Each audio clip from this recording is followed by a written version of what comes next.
Welcome to the Impact Learning Visionaries podcast, where we celebrate the unsung heroes of the learning and development industry. As always, we'll be bringing some laughter and a bit of fun along the way, but more importantly, you'll get some incredible insights, key lessons, and unique perspectives on everything related and possibly unrelated to training and development.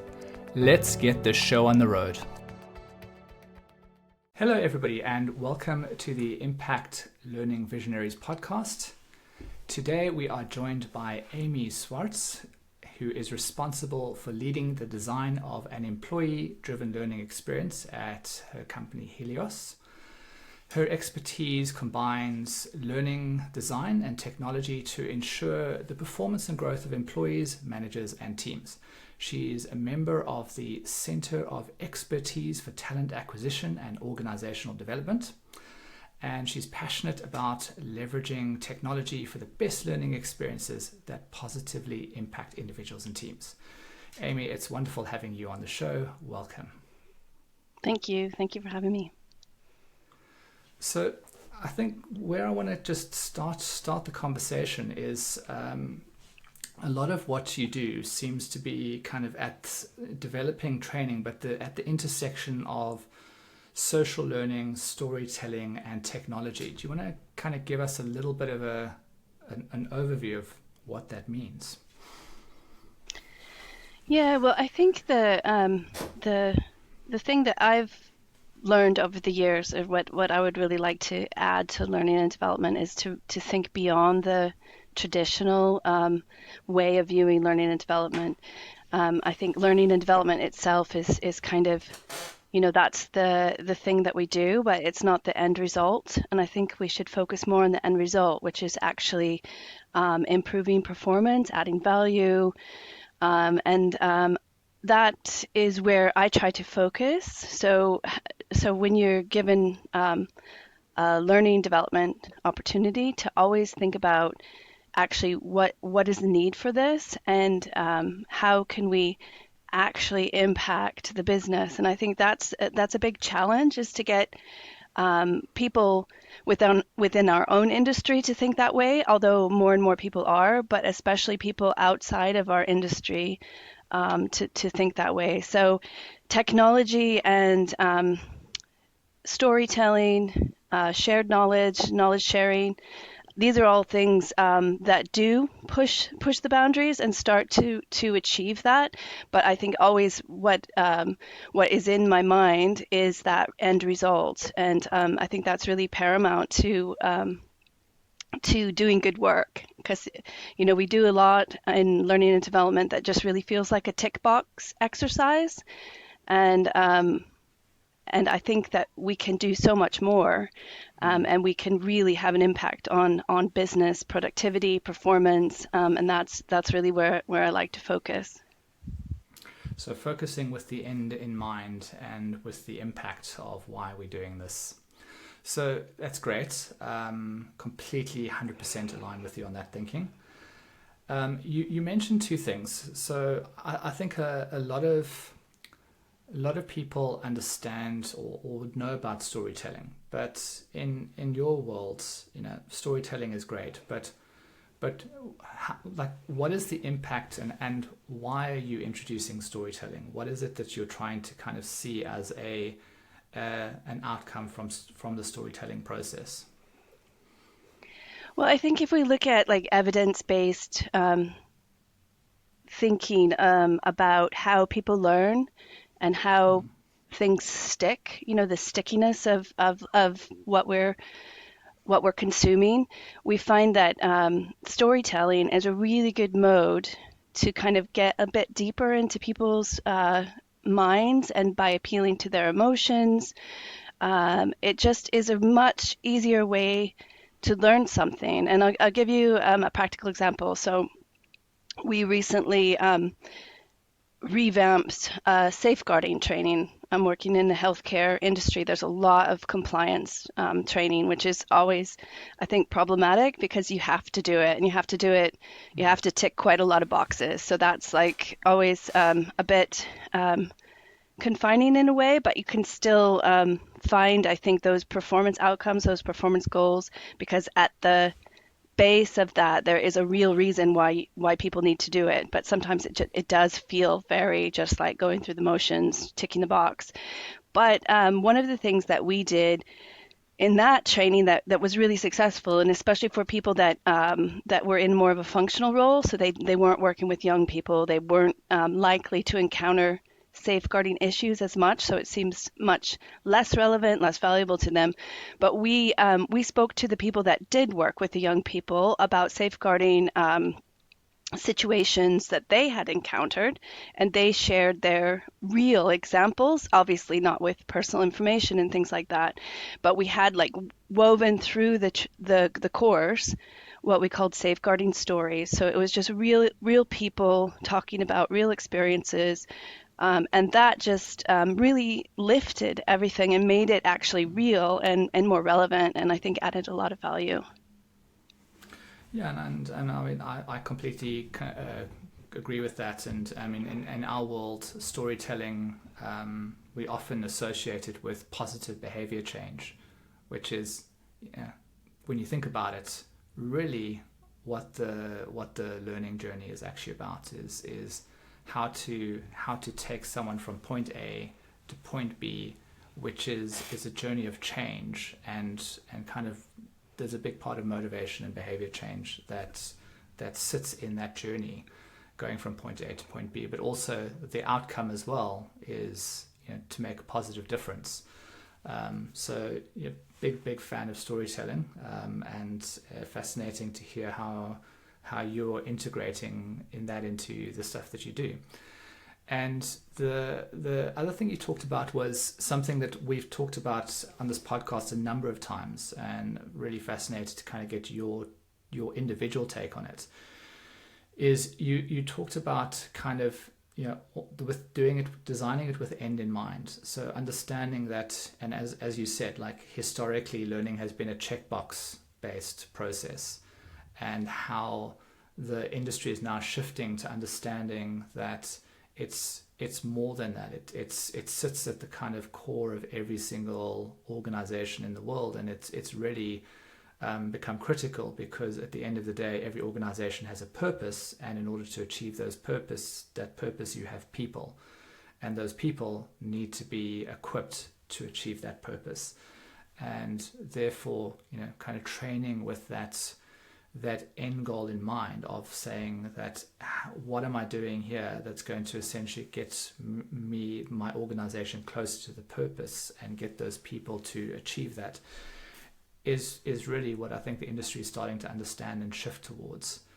And from your kind of individual perspective, how have you gone about that journey of starting with the end in mind? Firstly, do you agree that's kind of a correct statement or a valid statement? Do you have any kind of unique kind of ideas around that? And maybe just play with that a little bit. Sure, yeah, no, I completely agree. That's 100% where I'm at with it. I think the biggest challenge, if you're lucky enough, like I am, to work with a team where within L&D we all approach it that way. Our development process is supporting that, and that's what we have in mind, but it's not always what our stakeholders have in mind. So I think that's a big challenge, and that's where we need to also bring people along with us on this journey, and let them know what we can do, and that we can impact the business in a really positive way. I think a lot of people still see learning and L&D kind of like I equate it with a fast food drive-through. They pull up and they say, okay, we need an e-learning and an instructor-led course. These are the people that need to take it, and I need it by this date. Here's 100 slides that you can use to develop it. Go off and do it. And what I find is that we take that, we say, okay, great, and then we just start asking questions.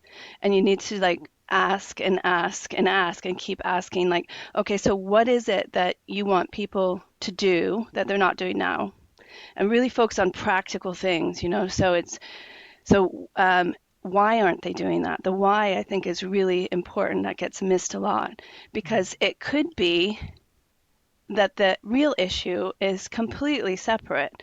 So it could be that they don't have the skills, they don't have the knowledge. It could be motivational. It could, there could be an cultural element to it, that they just have this perception that that system is difficult and I don't like it, so I'm not going to use it.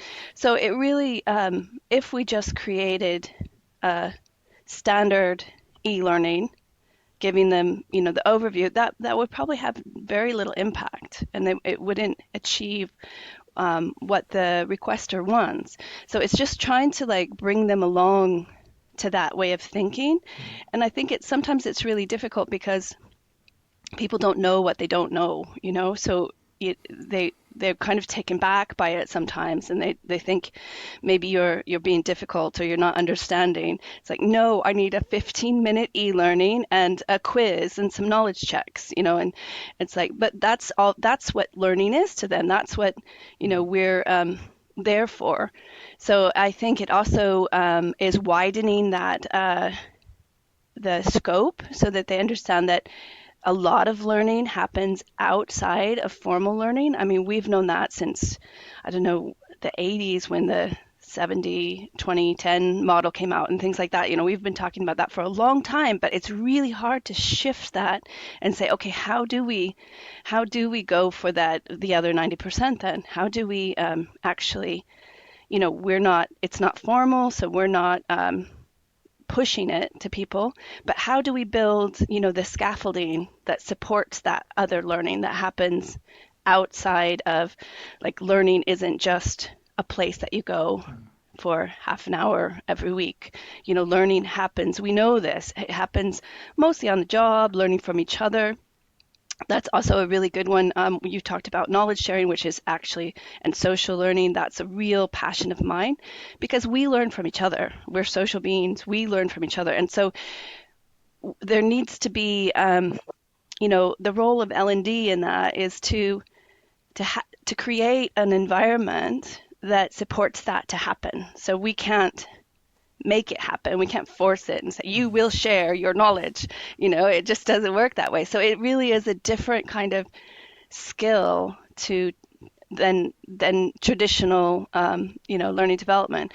So it's more about, we still do the formal training as well, but it's also about creating the ecosystem for learning to thrive. And I think like a big area at my current work is the shared knowledge piece. So this is a little bit different.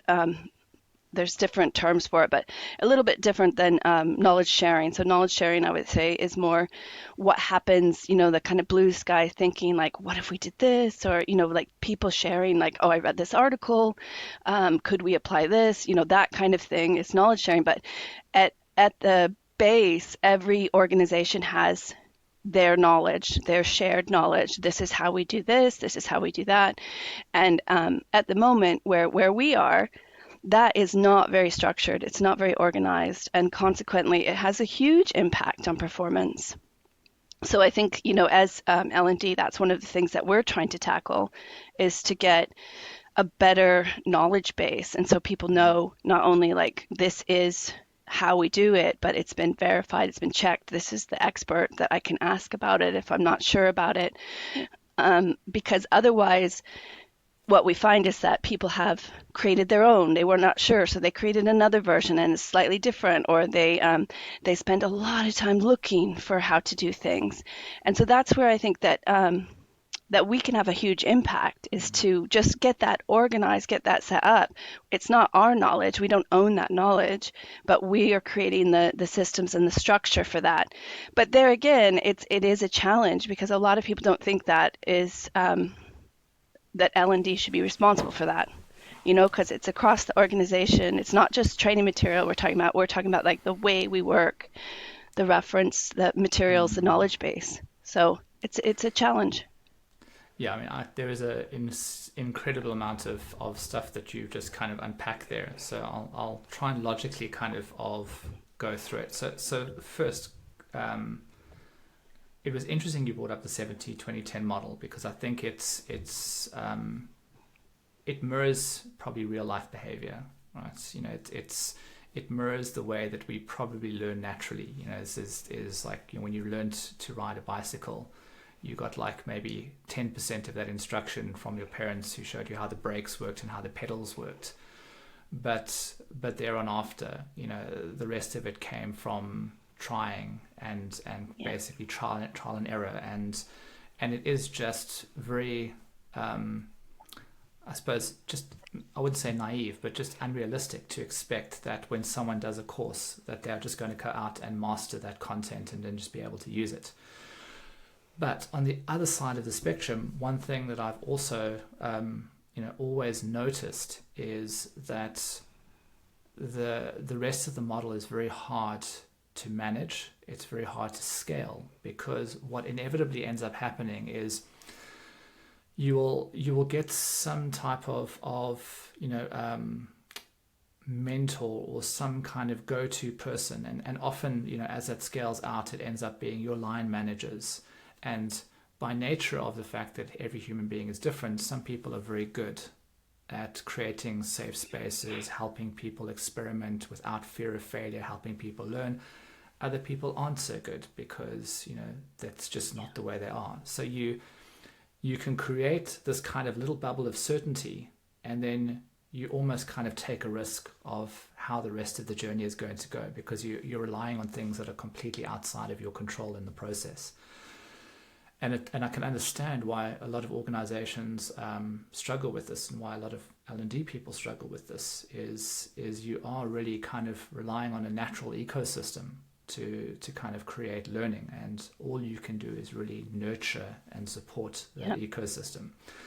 And sometimes you have to leave the rest to kind of fate. But, you know, in terms of that, I think the challenge and the question there is you know, following that style, where people who are coming to you are looking for more certainty in outputs. You know, they're saying, like you said, they're coming to you with 1,000 slides. They're coming to you with, I want it to be this way. They're coming to you with this expectation that I'm going to kind of send people into this process, and they're going to come out proficient in being able to do what I imagined in my head this process is going to solve. And the fact that almost never happens in the time frame that these people would hope it to happen. How do you deal with that complexity? Because, I mean, really, it's a kind of complex, challenging problem that every learning and development person is facing. Yeah, I think what's helpful for me is to think about, what do people need to know and fully understand, like in their head? You know, they need to carry it around with them at all times. And what do they need to know where to find when they need it? And this is a big thing, especially with, you know, when you're working with subject matter experts, because they think everybody needs to be an expert. But in reality, most people don't. They need to know the basics, and they need to know, if they encounter a certain situation, where can I find what I need? So what we often try to do is to split that out, and create resources that can be used within the flow of work. So a toolkit or job aids. We've done a lot of work. We have some really complex processes within the clinical division. We've made like process maps that you can click on, and then it explains, you know, each step, and links to more information that can be pinned to a channel, or, you know, on our shared knowledge space. So things like that. And then the actual training should be more kind of scenario based. So put them in that flow of work as closely as possible to a real situation, and say, what would you do? And then, you know, based on their answer, they might go a different direction. And then you always have that toolkit or job aid there for them to look up, and so that they start to like make those connections that, okay, you know, first of all, there's a decision to be made, and then this is where I can go for support with the decision. So I think that that's a good approach for a lot of things, but it is. I think you address something bigger than that, which is that ecosystem that is completely out of your control, and I think that is something that needs nurturing, and there are some strategies that you can go about doing it. Also, you mentioned something about, mostly it defaults to the line manager, which is the traditional way. What I've done in the past, not at this organization where I'm working now, but we've done a lot of work to identify experts within the organization, and then try to really work with them to enable them to share more knowledge and to see the benefits for them as well, so that they get some recognition of being this expert in this topic. But also, if they create, some job aids or little videos or demonstrations and stuff, that it helps them, because chances are, if they're known as the expert, they're answering the same questions like 100 times. So to try and give them, the structure to be able to share their knowledge in a better way, and then make sure that people know where to find that when they need it. And it's not a perfect system, but I think it does ensure that you get more of that, the actual people with their feet on the ground kind of perspective. Yeah. And I mean, there's a lot of power, I think, in kind of finding those experts in the organization and banking that knowledge. I remember something. I was in a board meeting once where something very similar to this came out. Someone was like really frustrated that processes weren't just being followed, and I remember very vividly the person saying, we've been around for 10 years. I can't believe we're still having these issues. And someone else in the room said, actually, that's not true.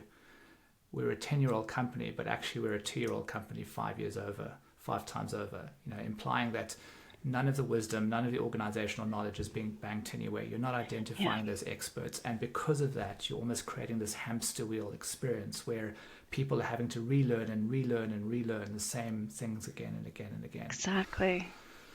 Yeah. So it's really, really interesting insight. One thing I wanted to also talk to you about, and this is a particular area of fascination for me, is because you mentioned, and what triggered it is you said people don't have to be the subject matter experts, which I agree with. But at the same time, in this new world of work, we're talking about, the kind of critical skills for the future of work being adaptability, being critical thinking, being creativity. And sitting at the heart of all of this is this concept of mastery, is that the more you master a body of knowledge, the more creative and adaptive you actually become in almost breaking the rules, which is like your typical learning journey. And I've seen it play out so many times. You learn a framework like project management or something. And when the person's new, it's almost like watching someone holding the textbook out to the side of them, ticking off things like, no, now it's time for this process. And then you're sitting with people around you, pulling their hair out, going like, can we just get on with it?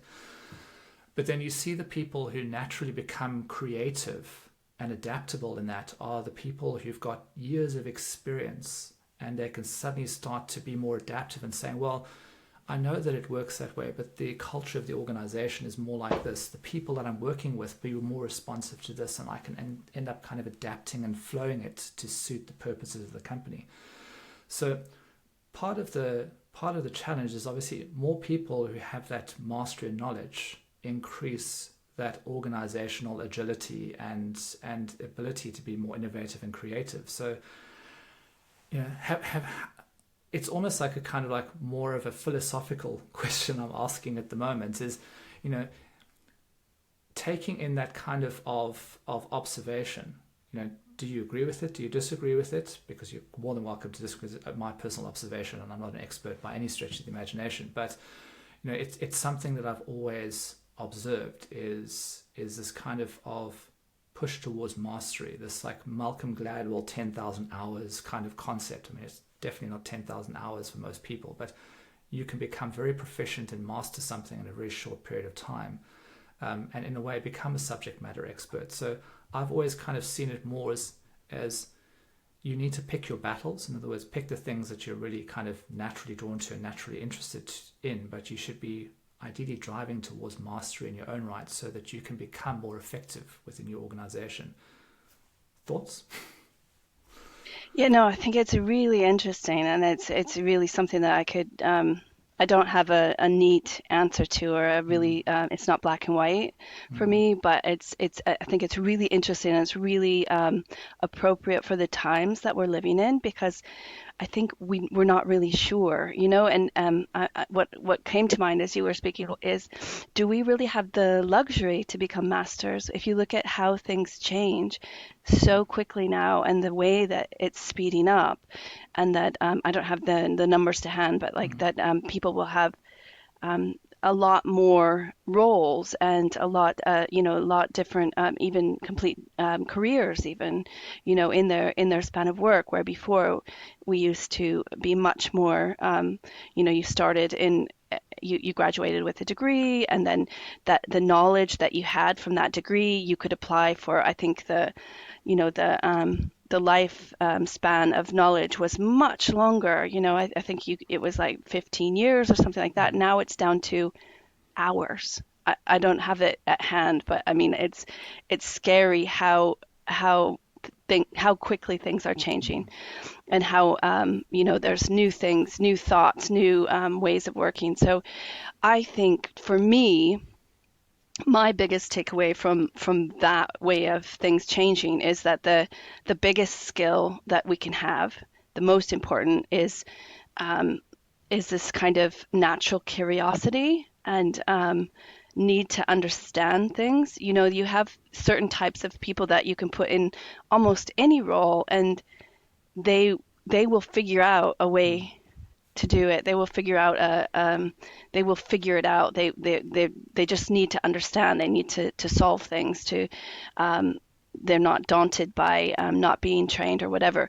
That said, I think there's still space for mastery, and I think that's really important, to really do things the right way, and to the best practice, and that we're not just like recreating the wheel every time, that there is place for that. So yeah, I don't really have an answer for that. I think it's like you also said, is that people need to pick their interests, pick what they want to master. A lot of the training that we're creating is about processes or things that are to the side of somebody's main job. Like, for example, we work with clinicians.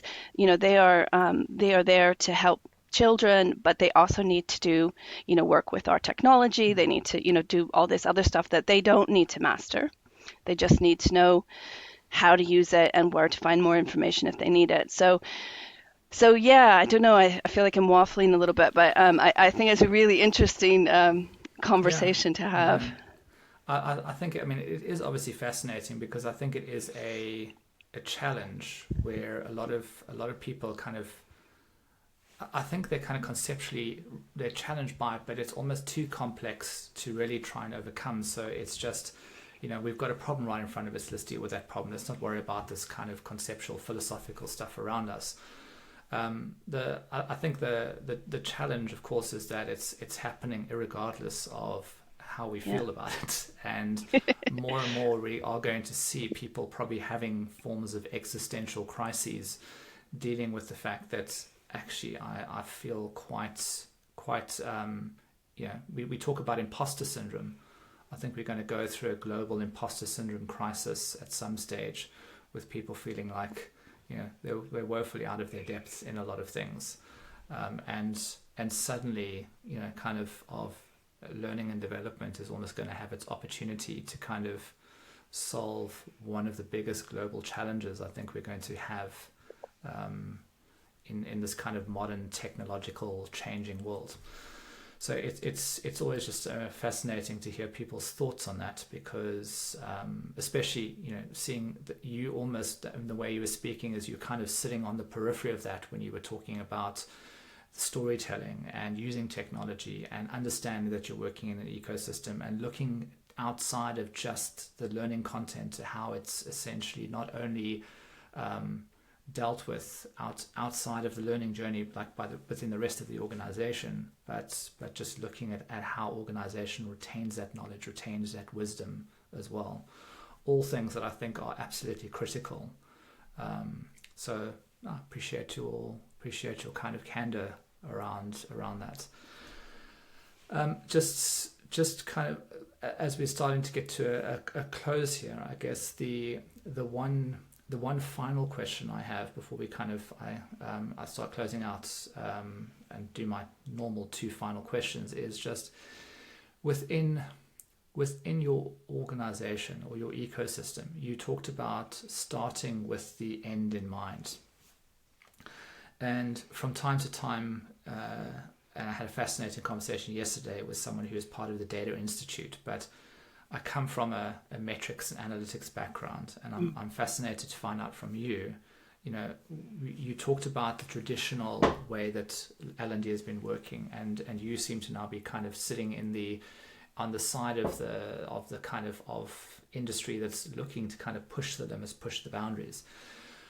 Part of being inside an organization and part of making an impact in an organization, as you rightly kind of said, is about understanding the direction where the organization needs to go. But the kind of measurability and knowing how successful you've been on that journey is always the thing that I think trips a lot of people up. We can all wax lyrical about what we should be doing, but it's very hard to go and sit in front of a board and say, here are the metrics and measures I've used to actually show success. What is your your journey been around that? Have you implemented any interesting metrics and measures? How are you tracking your kind of success as you move on this interesting journey? Yeah, no, I agree with 100% what you said. I think it's the most difficult thing in L&D is the actually evidencing how effective we've been, especially because learning isn't just an A to B thing. You hopefully carry on. You practice what you learn. So it if you're doing sales training, okay, then you have kind of a clear outcome that you can measure. Otherwise, you really need to really drill down and think about what you want the end result to be, and that's sometimes challenging with the training requesters, the subject matter experts.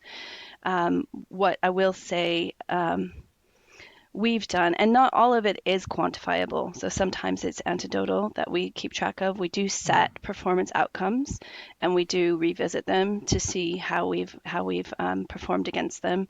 I mentioned that safeguarding training, so we had a few different goals there. So we wanted compliance because we can't get away from that. So we needed to be, 95% compliant or higher. So that's easy to track. That's often where learning analytics stop.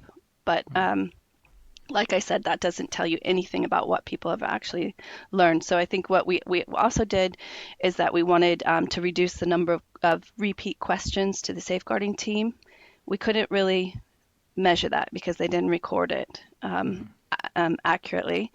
But we have anecdotal evidence that we have really had a big impact on that because we've created a toolkit. And so even if they do get a question, then they can just refer them to the toolkit really quickly. So the safeguarding team have reported, a big impact there, that they're able to focus on actual cases instead of answering the same question over and over again. So that is a bit fuzzy. But then one of the other outcomes that we were looking for was to decrease the onboarding time. So everybody that came into the organization needs to take this training. And what we were using was an off-the-shelf, one size fits all, very long, very dense course. So we were able to reduce that down by making it very role specific. So people were just taking the parts that they needed. And actually, I pulled it off just in case you asked me this question. So we launched it six months ago, and we have saved 508 hours So that equates to 13 and a half weeks of a full-time person. And so you can, I think if you speak to management or, Mm. people outside the organization, they can think, what could one person do in 3.5 months? Quite a Absolutely. bit. So Yeah. that's what we've saved. And it would be, if it continues at that same rate of new people joining, it would be about 7 months saved in a year. So that is what we That's, like, yeah. those kind of figures, but it's not always easy to get them. No, but I think the lesson here is how you have thought about like the end in mind, and how you've thought about the metrics that you ultimately want, like where in the organization you want to move the needle. And then you've looked Yeah. at clever ways of identifying how to measure how far that needle has moved. And I mean, I would, I have yeah. just one other example I'll just throw in there is because we're also working on cross training for clinicians at the moment. So that was a little bit easier because we know how many clients that we see in the different service lines, what the waiting list is. So we were able to make some performance goals based on reducing the waiting times, in increasing the amount of clients that have been seen in that by doing this cross training. So that something like that is a little bit easier to show the impact of, but it's really digging into that, like what do you want to achieve? What in the business do you want to achieve, which was ultimately to reduce waiting times. Yeah. And that for me is the penny drop moment. Is, at the end of the day, anybody in any not non inward facing role in the organization, whether it's in L&D, in HR, in finance, whatever it is, it is being able to justify your existence in terms that the people leading the organization will understand. And I think that's a Yep. great example, because just saying we've achieved 95% compliance, I can tell you, as a business leader myself, having begrudgingly had to conform to compliance regulations in financial services, it was firstly a grudge purchase, and secondly, if I had to be very, very honest, not something I cared very deeply about. Yeah. It was some third party out there, who kind of came in, set this thing, and then made my life a headache, because I now had to worry about how to train people. But if someone had come to me and said, you know what, you have to do this, but in doing this, I've made a material impact on the onboarding time, or can make a material impact on the onboarding time, I can save you X amount of hours in what it would probably cost, like what it will cost to train these people using off the shelf solution, and that can translate into physical value for you, because everybody at the end of the day gets paid a salary. That salary translates to a certain amount per hour. You can quantify that amount, and you can quantify a hard cost saving to the organization. So brilliant, well done. That was a great example. Thank you. Cool. So being in this kind of space where you are, working in this in what is essentially, I think, a great example of where the industry needs to go is understanding the ecosystem you're working in, understanding that ecosystem is not driven by traditional L&D metrics, but driven by real business metrics, understanding that your job, and you've used the word twice, and we like it so much, it's in our title, making an impact on your organization, is someone who's stepping into an L&D role inside an organization where maybe they're still taking a more traditional approach. Is, the kind of, if line managers come to me, I take in what they do and I take it at face value and produce some content and run a course. What would your advice be to those people who probably, feeling a little bit anxious about knowing that this is the right way, like the right direction to go in, can see the industry is saying exactly the same thing, but are maybe a little bit like afraid to take that first step? What advice would you give them?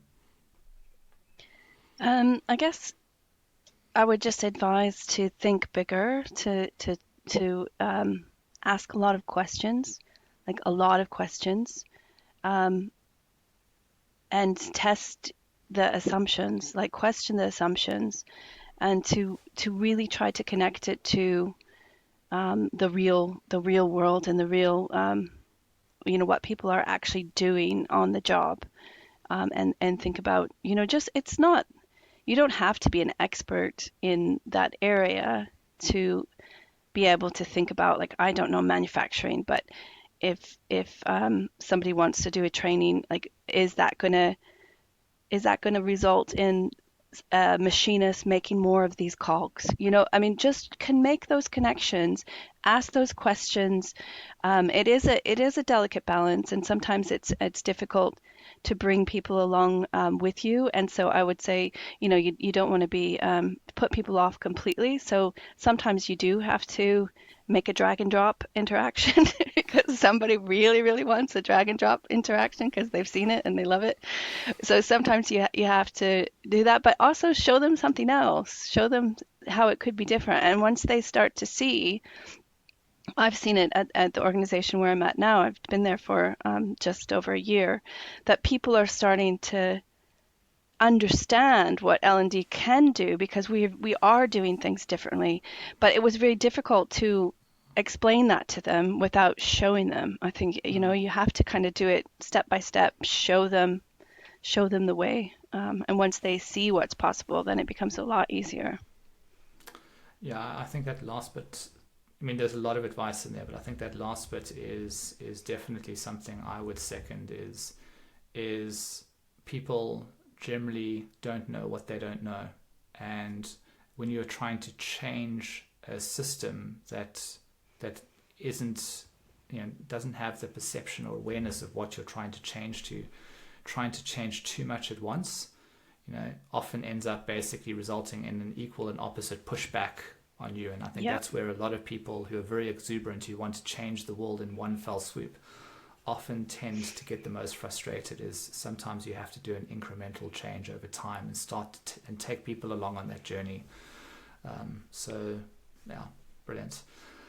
Final question is, we always ask, for our guests to share some recent podcast, book, anything. In fact, we had someone recently share an experience in nature that they had. So really, it's anything that recently has had some kind of profound effect on you, some kind of impact, changed your philosophy, worldview about something.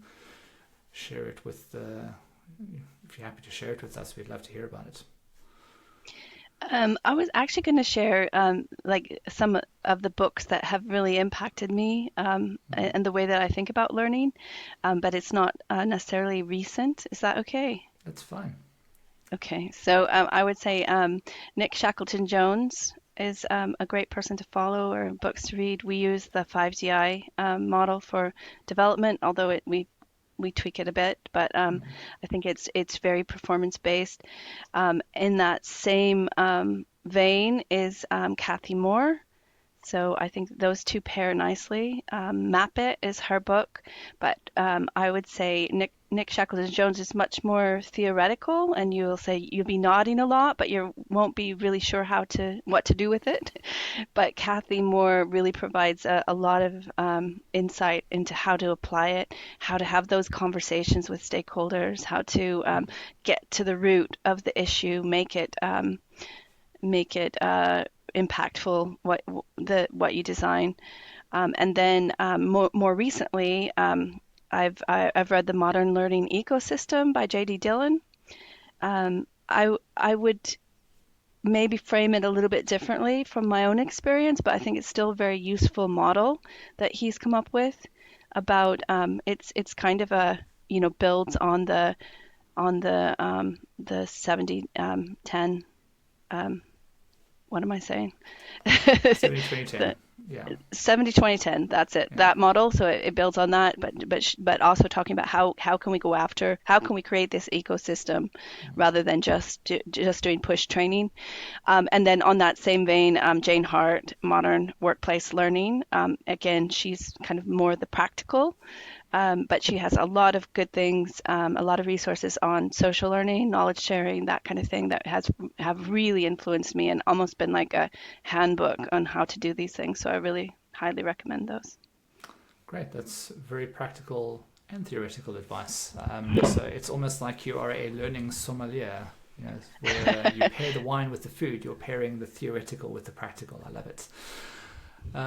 So, Aimee, it's been an absolute pleasure having you join us today. I think it's been both fascinating and quite affirming to hear someone who is making inroads into the new way of learning and development, and where we can actually see practical examples of when you align your learning journey with real business outcomes, how you can just change the entire game, and how suddenly things become probably a little bit easier. They might be harder at the start, but I think you gain that momentum, you gain that buy-in, and it's been wonderful having you share your journey with us.